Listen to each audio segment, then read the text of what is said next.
बाबा घरे जोग मंगिलावा केटावा। बाबा घर जोग मंगिले सिकड़िया। भैया घर जोग मंगिले सिकड़िया। भैया हाथों में सिक्का चैन घड़िया। लाला जी के मोड़ाना है।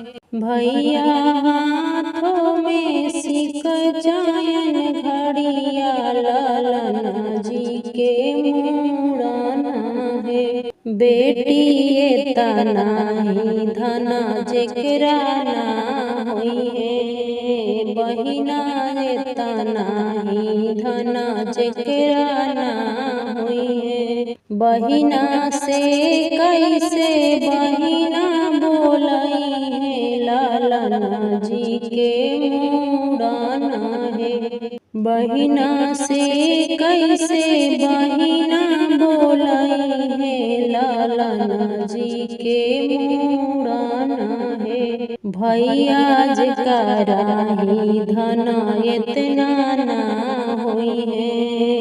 भैया जकरा ही धना इतना ना होई है। बाबा जकरा ही धना इतना ना होई है। बाबा से कैसे मोड़ाना कराई है। लाला जी के मोड़ाना है। बाबा से कैसे मोड़ाना कराई है। लाला जी के मोड़ाना है। भैया हाथवा के मंगिले कंगनवा। भैया हाथवा के मंगिले कंगनवा। भैया कानवा में सोनवा के बलिया। लाला जी के मोड़ाना है।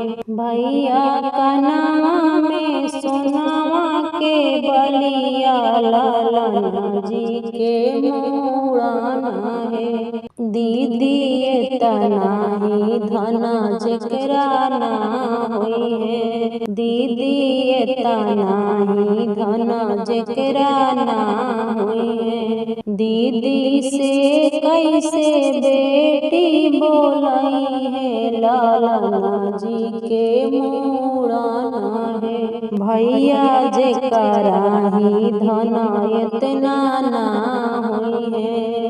भैया जकरा औकात इतना ना होई है। भैया से कैसे मोड़ाना कराई है। लाला जी के मोड़ाना है। भैया से कैसे मोड़ाना